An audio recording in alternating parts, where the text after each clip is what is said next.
നമസ്കാരം. ഞാനിപ്പോൾ കൊടുങ്ങല്ലൂരിനടുത്ത് മുനക്കൽ ബീച്ചിലാണ് നിൽക്കുന്നത്. ഇത് കേരളത്തിൽ മിയാവാക്കി പ്രോജക്റ്റ് നടപ്പിലാക്കിയ 10 സ്ഥലങ്ങളിലൊന്നാണ്. Kerala development innovation and strategic council KDISC എന്ന് പറഞ്ഞാൽ പുതിയ ആശയങ്ങൾ കേരളത്തിൽ പരീക്ഷിക്കാനുള്ള ഒരു സർക്കാർ സംരംഭമാണ്. അതിൻ്റെ ആഭിമുഖ്യത്തിലാണ് ഞങ്ങൾ കേരളത്തിൽ ഇങ്ങനെ 10 സ്ഥലങ്ങളിൽ മിയാവാക്കി ഫോറസ്റ്റ് വെക്കാൻ ഞങ്ങൾക്ക് അനുവാദം തന്നു. അതിൽ 4 സ്ഥലങ്ങളും കടൽ തീരമായിരുന്നു. 4-5 സ്ഥലങ്ങൾ കടൽ തീരമാണ്. അപ്പോൾ ഈ കടൽ തീരത്ത് നമ്മൾ മിയാവാക്കി വനം വെച്ചിട്ട് ഇവിടെ എന്ത് സംഭവിച്ചു എന്നുള്ളതാണ്. ഇവിടെ നമ്മൾ കാട് വെച്ച് പിടിപ്പിക്കുന്നത് 2020 മെയ് 15-ാം തീയതിയാണ്. ഇപ്പോൾ 2021 ജൂലൈ ആണ്. ഞാനിവിടെ ഇതിന് തൊട്ട് മുമ്പ് വന്നത് 2021 മാർച്ച് 31-ാം തീയതി, ഏപ്രിൽ 1-ാം തീയതി ഏപ്രിൽ 2-ാം തീയതിയാണ്. അപ്പോൾ ആ സമയം അടുപ്പിച്ചാണ് വന്നത്. അപ്പോൾ അന്ന് ഈ കാട് വളരെ മനോഹരമായിട്ട് നന്നായിട്ട് വളർന്നു നിൽക്കുകയായിരുന്നു. ഇത് ഏതാണ്ട് 12 അടിയിൽ കൂടുതൽ, ഒരു വർഷം കൊണ്ട് തന്നെയാണ് 15 അടിയിൽ കൂടുതൽ മരങ്ങൾ വളർന്നു നിന്നിരുന്നു. അതിലേറ്റവും കൂടുതൽ വളർന്നത് കടമ്പ് മരങ്ങളായിരുന്നു. അപ്പോൾ അത് കഴിഞ്ഞിട്ട് ഞങ്ങൾ ഇവിടുന്ന് ഏപ്രിൽ 2-നോ 3-നോ ഞങ്ങൾ തിരിച്ചു പോയി. അത് കഴിഞ്ഞിട്ട് മെയ് ആദ്യ വാരത്തിലോ 2-ാം വാരത്തിലോ ഏതാണ്ട് ഒരു വർഷം തികയുന്ന സമയത്ത്, അപ്പോൾ ഒരു വർഷം കൊണ്ടുണ്ടായ വളർച്ചയാണിത്. ഒരു വർഷം തികയുന്ന സമയത്ത് ഇവിടെ ഒരു കടലാക്രമണം സംഭവിച്ചു. ആ കടലാക്രമണത്തിൽ ഇവിടെ 2 ദിവസം ഉപ്പുവെള്ളം ഇതിൻ്റെ ചുട്ടിൽ നിന്നു. അതിൽ നമ്മുടെ കുറച്ച് മരങ്ങൾ വാടിപ്പോയത് പ്രധാനമായിട്ടും ഒരു സ്പീഷീസിൽപ്പെട്ട മരങ്ങളാണ്. അതായത് ഇവിടെ ഇവിടെ ഏകദേശം 810 സ്ക്വയർ ഫീറ്റ് 810 സ്ക്വയർ മീറ്റർ, അതായത് 8000 സ്ക്വയർ ഫീറ്റ് 20 സെൻറ്റ് സ്ഥലത്താണ് കാട് വെച്ചിരിക്കുന്നത്. 3215 ചെടികളാണ് ഇവിടെ നട്ടത്. അത് ഏകദേശം 103 സ്പീഷീസ് ഉണ്ട്. അതിൽ പ്രധാനമായിട്ടും കടമ്പ് എന്ന മരം നമ്മൾ ഏകദേശം 50 കടമ്പ് മരങ്ങൾ വെച്ചിരുന്നു. ഇവിടെ ഏറ്റവും കൂടുതൽ വളർന്ന കടമ്പ് മരങ്ങളാണ്. ആ 50 കടമ്പ് മരങ്ങൾ ഇവിടെ വന്ന കടലാക്രമണത്തിൽ വളരെ വലിയ നാശം അതിന് സംഭവിച്ചു. ചിലതിപ്പോൾ തിരിച്ച് കിളുത്ത് വരുന്നുണ്ട്, പക്ഷേ എങ്കിലും മഹാഭൂരിപക്ഷം കടമ്പ് മരങ്ങൾ ഉണങ്ങിപ്പോയി. എന്നാൽ മറ്റ് മരങ്ങൾക്കൊന്നും വലിയ ഡാമേജ് ഉണ്ടായിട്ടുമില്ല. അപ്പോൾ ഇത് ഈ കടപ്പുറത്ത് ഈ മരങ്ങൾ പിടിച്ച് നിൽക്കുമോ? കാരണം ഒരു വർഷമായ മരങ്ങൾ ശരിക്കും അത് വളരെ ശൈശവാവസ്ഥയിലാണ്. അപ്പോൾ കടപ്പുറത്ത് നമ്മളൊരു മിയാവാക്കി കാട് വെച്ചാൽ ആ കാട് സർവൈവ് ചെയ്യുമോ, അതിജീവിക്കുമോ ഈ പ്രകൃതി ദുരന്തങ്ങളെ എന്നറിയാനാണ് നമ്മളിങ്ങനെ സാധനം വെച്ചത്. അപ്പോൾ നമുക്ക് ഈ മരങ്ങളുടെ അടുത്തൂടെ ഒന്ന് നടന്നു നോക്കാം. കാരണം ഇപ്പോൾ ഈ ദുരന്തം ഉണ്ടായിട്ട് 2 മാസത്തിൽ താഴെ ആയുള്ളൂ. ചെടികൾ എങ്ങനെ നിൽക്കുന്നു എന്നുള്ളത് നമുക്ക് ഇതിനിടയിലൂടെ ഒന്ന് നടന്ന് കാണാം. ഇതിപ്പോൾ നമ്മൾ പൂർണ്ണമായിട്ട് ഉണങ്ങിപ്പോയ ഒരു കടമ്പ് മരമാണ്. ഏകദേശം 12 അല്ല, ഇതിപ്പോൾ ഒരു 15 അടി പൊക്കം ആയതാണ്. ഒരു വർഷം കൊണ്ട് 15 അടിക്ക് മുകളിൽ പോയൊരു മരമാണ്. കഴിഞ്ഞ 10 ഒരു വർഷം കൊണ്ട്, കാരണം ഒരു വർഷം കഴിഞ്ഞപ്പോഴാണ് ഈ ദുരന്തം ഉണ്ടാകുന്നത്, കടലാക്രമണം ഉണ്ടാകുന്നത്. ഇവിടെ വെള്ളം കെട്ടിങ്ങനെ എത്രയോ വർഷങ്ങൾ കൂടിയിട്ടാണ് ഇവിടെ ഉപ്പുവെള്ളം ഇങ്ങനെ കയറി നിൽക്കുന്നത്. അപ്പോൾ അതിൽ ഈ മരം പൂർണ്ണമായിട്ട് ഉണങ്ങിപ്പോയതാണ്. പക്ഷേ ഇതിൻ്റെ ചുവട്ടിൽ ഇപ്പോഴും ഒരു പച്ചപ്പൊക്കെ ഉണ്ട്. മരം ഉണങ്ങിപ്പോയി എന്ന് പറയുമ്പോഴും ഇവിടെ തൊലിക്കൊരു പച്ചപ്പൊക്കെ കാണുന്നുണ്ട്. ഇവിടെ നോക്കുമ്പോൾ ഒരു പച്ചപ്പൊക്കെ കാണുന്നുണ്ട്. അപ്പോൾ പൂർണ്ണമായിട്ട് ഉണങ്ങിയിട്ടില്ല, പക്ഷേ ഇത് ഉണങ്ങുമെന്ന് തോന്നുന്നു, അറിയില്ല. എന്നാൽ മറ്റു മരങ്ങൾക്ക് ആ പറഞ്ഞ തരത്തിലുള്ള ഒരു സംഭവിച്ചിട്ടില്ല. ഇപ്പോൾ ഈ സ്പീഷീസിലൊക്കെ പോകുന്നത്, ഇത് ചാമ്പ, ഇത് നമ്മുടെ കൂളമാണ്, ഇത് നമ്മുടെ അരണമരമാണ്. ഇപ്പറേ ഈട്ടിയാണ് ഈ നിൽക്കുന്നത്. ഈട്ടിക്കപ്പുറം നിൽക്കുന്നത് ഇവിടെ ഒരു മാവ്, നല്ല രീതിയിൽ മാവ് നല്ല പച്ചപ്പോടെ കടപ്പുറത്ത് നിൽക്കുന്നുണ്ട്. ഇലഞ്ഞിയാണിത്. ഇലഞ്ഞിക്ക് കുഴപ്പമൊന്നുമില്ല. കുടംപുളിയാണ് ഈ മരം, കുടംപുളിയാണ്. പിന്നെ ബദാം ഒരു ആൻഡമാൻ നിക്കോബറാണ് ബദാമിൻ്റെ നാടെന്ന് പറയുന്നത്. അവിടെ ഒരു നെല്ലി നന്നായിട്ട് ഇല തളുത്ത പുളിയുടെ ഇല പോലെ നിൽക്കുന്ന നെല്ലിയാണത്. അതുപോലെ നമ്മുടെ പുളിഞ്ചി എന്ന് പറഞ്ഞ സാധനം ഇവിടെ വളർന്നു നിൽപ്പുണ്ട്. ഇത് കമ്പകമാണെന്നാണ് എനിക്ക് തോന്നുന്നത്. ഇത് കറിവേപ്പിന് കുഴപ്പമൊന്നുമില്ല, മഞ്ചാടിക്ക് കുഴപ്പമൊന്നുമില്ല, മഞ്ചാടിയാണ്. കൂളവും തൊട്ടപ്പുറം കണിക്കൊന്നയാണ് നിൽക്കുന്നത്. മുള്ളാത്തയാണ് ഇവിടെ, മുള്ളാത്ത നന്നായിട്ട് നിൽപ്പുണ്ട്, മുള്ളാത്തയുണ്ട്. ഇത് ദന്തപ്പാലയാണ്. ദന്തപ്പാല ഈ കടൽ തീരത്ത് നന്നായിട്ട് വളരുന്നുണ്ട്. അതായത് ഇവിടെ ഈ നിൽക്കുന്ന കടമ്പ്, ഇത് ആ കടമ്പ് പോയ കടമ്പ് ഇതിന് ശേഷം പൊട്ടി കിളുത്തിട്ടുണ്ട് തിരിച്ച്. അപ്പോൾ ഇത് പൂർണ്ണമായിട്ട് ഈ കടമ്പ് തിരിച്ചു വന്നു കഴിഞ്ഞു. അവിടെ നമ്മുടെ നാഗലിംഗം എന്ന് പറഞ്ഞ മരമാണ്. ഈ അമ്പലങ്ങളിലൊക്കെ നിൽക്കുന്ന കാനൺ ബോൾ ട്രീ, വലിയ കായുള്ള ഒരു മരമാണ്. അതാണ് ആ നിൽക്കുന്നത്. ഈട്ടി കടപ്പുറത്ത് നിൽക്കുന്നതാണ് ഈട്ടി. ഇത് ഏതാണ്ട് 2 ആൾ പൊക്കത്തിലാണ് ആ ഈട്ടി നിൽക്കുന്നത്. ഈട്ടിക്കൊന്നും സംഭവിച്ചിട്ടില്ല. അതുപോലെ ഇത് നമ്മുടെ കറുവാപ്പട്ടയോ വഴനയോ ആണ്. അതാണെന്ന് എനിക്ക് കടിച്ചു നോക്കിയാൽ അറിയാനൊക്കുള്ളൂ. ഇല പിടിച്ചിട്ട് കറുവാപ്പട്ടയാണെന്ന് തോന്നുന്നു. വഴനയാണ്, വഴന.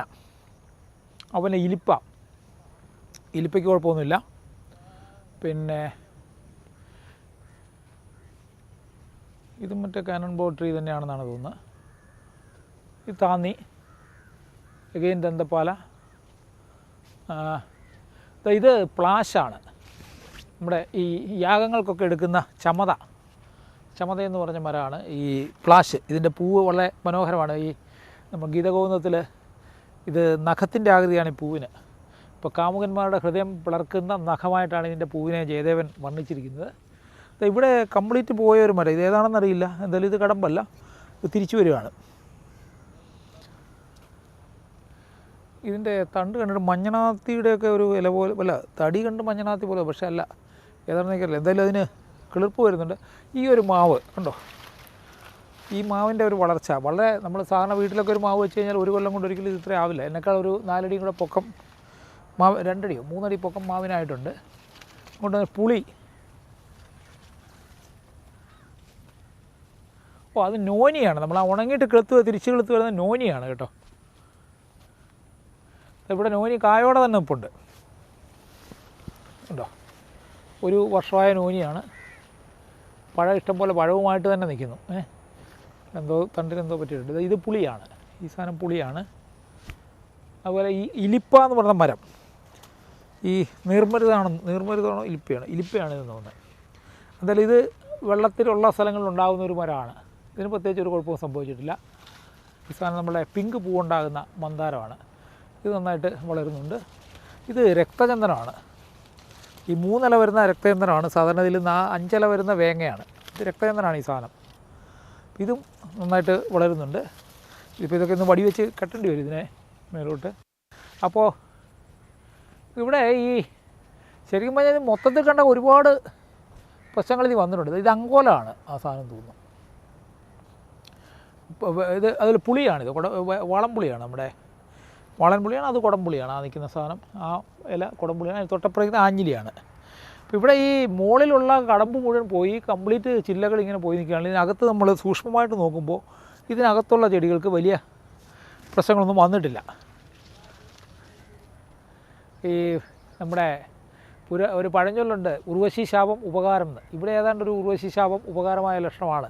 ഈ ഏറ്റവും കൂടുതൽ വളർന്നു നിന്നിരുന്ന, തകർത്ത് പടർന്നു നിന്നിരുന്ന കടമ്പ്, ഞങ്ങൾ കഴിഞ്ഞ മാസം വരുമ്പോൾ ഈ 2 ആൾ പൊക്കത്തിൽ ഈ കടമ്പിൻ്റെ ഇലകളായിരുന്നു ഇതിൻ്റെ മുകളിൽ മുഴുവൻ. അപ്പോൾ ഈ കടമ്പ് ഉണങ്ങിപ്പോയതോടെ ഇതിനിടയ്ക്ക് നിൽക്കുന്ന ചെടികൾക്ക് വെയിൽ കിട്ടാനും അതെല്ലാം കുറച്ചുകൂടെ വളരാൻ തുടങ്ങിയിരുന്നു. കാരണം ബാക്കി എല്ലാ ചെടികളിലും ഇപ്പോൾ തളിര് വന്നിട്ടുണ്ട്. അപ്പോൾ അങ്ങനെ ഇതൊരു ചെറിയ ഉർവശി ശാപം ഉപകാരം എന്നുള്ളൊരു ലൈനിൽ നമുക്ക് എടുക്കാമെന്ന് തോന്നുന്നു. ഇത് ഒതളമാണ്. ഒതളം പണ്ട് ആളുകൾ ആത്മഹത്യ ചെയ്യാനായിട്ട് ഉപയോഗിച്ചുകൊണ്ടിരുന്ന ഈ ഒതളത്തിൻ്റെ കായാണ് നാട്ടിൻപുറത്തൊക്കെ. ഇതും ഒതളമാണ്. അടുത്തടുത്ത് 2 ഒതളം വന്നിട്ടുണ്ട്. 2 ചൂട് തന്നെയാണത്. ഇത് ഇലഞ്ഞിയാണ്. ഇവിടുത്തെ ഇത് നമ്മുടെ ആറ്റുവഞ്ചി എന്ന് പറഞ്ഞ ചെടിയാണ്. ഉങ്ങാണിത്. ആറ്റുവഞ്ചി ഇതിൽപ്പെട്ടതാണ്. അപ്പുറം ഒരു മാവ് നിൽപ്പുണ്ട്. ഈട്ടി വളരുന്നുണ്ട്. ഇത് ഈട്ടിയാണ്. ഈട്ടിയൊക്കെ നന്നായിട്ട് വളരുന്നുണ്ട്. പിന്നെ നാഗലിംഗം, താന്നിയുടെ ഇല വളരുന്നത് കണ്ടിട്ട് നമുക്ക് വളരെ സന്തോഷം. അതിൻ്റെ മുകളിലും അതൊരു പേരയാണെന്ന് തോന്നുന്നു, അല്ലേ? അല്ല, അതെന്താ സാധനം? പേരയാണത്. ഒരു തരം പേരയാണ് ആ സാധനം. കുടംപുളി, ഇത് കുടംപുളിയും അപ്പുറേ ഇലഞ്ഞി വളർന്നു വയ്ക്കുന്നത്. പ്ലാശാണ്. ഇത് പ്ലാശാണ്. ഈ സാധനം പ്ലാശാണ്. പ്ലാശ നന്നായിട്ട് വളർന്നു. ഇത് നമ്മുടെ ഇരുമ്പപ്പുളിയാണ് ഈ സാധനം.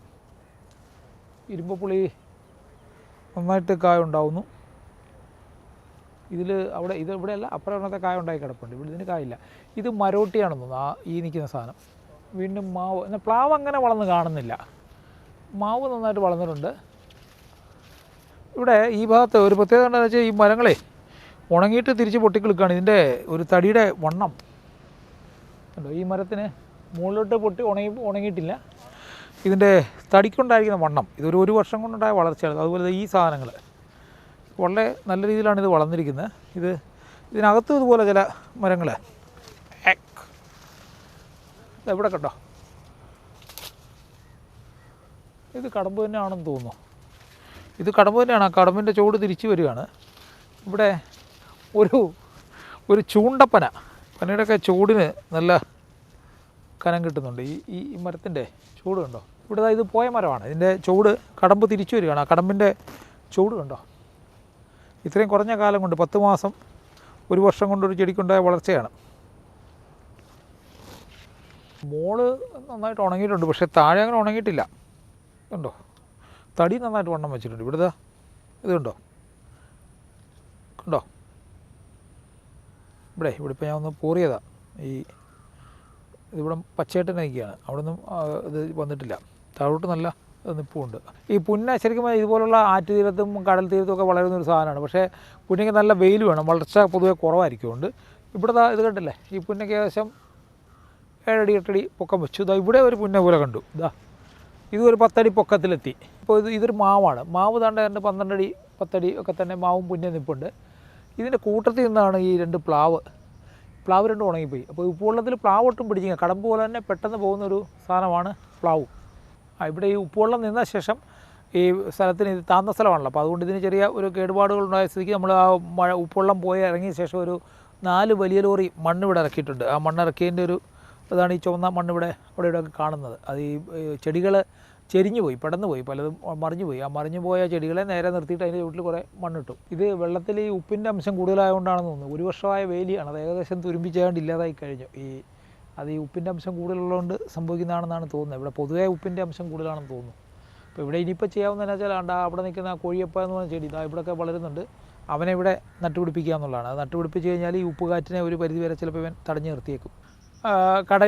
കടലാക്രമണം അല്ലെങ്കിൽ വെള്ളത്തിൻ്റെ വശം എന്നുള്ള ഒരു കണക്ക് കൂട്ടിക്കൊണ്ട് പുന്ന, ഒതളം, അതുപോലെ തന്നെ കടമ്പ് വെള്ളത്തിൽ നന്നായിട്ട് വളരുമെന്നാണ് ഞങ്ങൾ വിചാരിച്ചത്. സാധാരണ ഇതിൽ വളരുന്നുമുണ്ട്, പക്ഷേ ഈ ഉപ്പുവെള്ളം അതിനൊരു ഭീഷണിയാണ്. ഇലിപ്പ പോലെയുള്ള സാധനങ്ങൾ ഇവിടെ ഇങ്ങനെയുള്ള കുറേ മരങ്ങൾ നമ്മൾ വെച്ചിരുന്നു. അതൊക്കെ അങ്ങനെ തന്നെ ഇപ്പോൾ ഈ മരത്തിനൊക്കെ നല്ല ചൂടുകൊണ്ടും വെച്ചിട്ടുണ്ട്. ആ കടമ്പൊക്കെ ആ പോയ കടമ്പ് തിരിച്ച് പൊട്ടിക്കിളിക്കുകയാണ്. അത് നല്ല രീതിയിൽ ഇതും വെച്ചിട്ടുണ്ട്.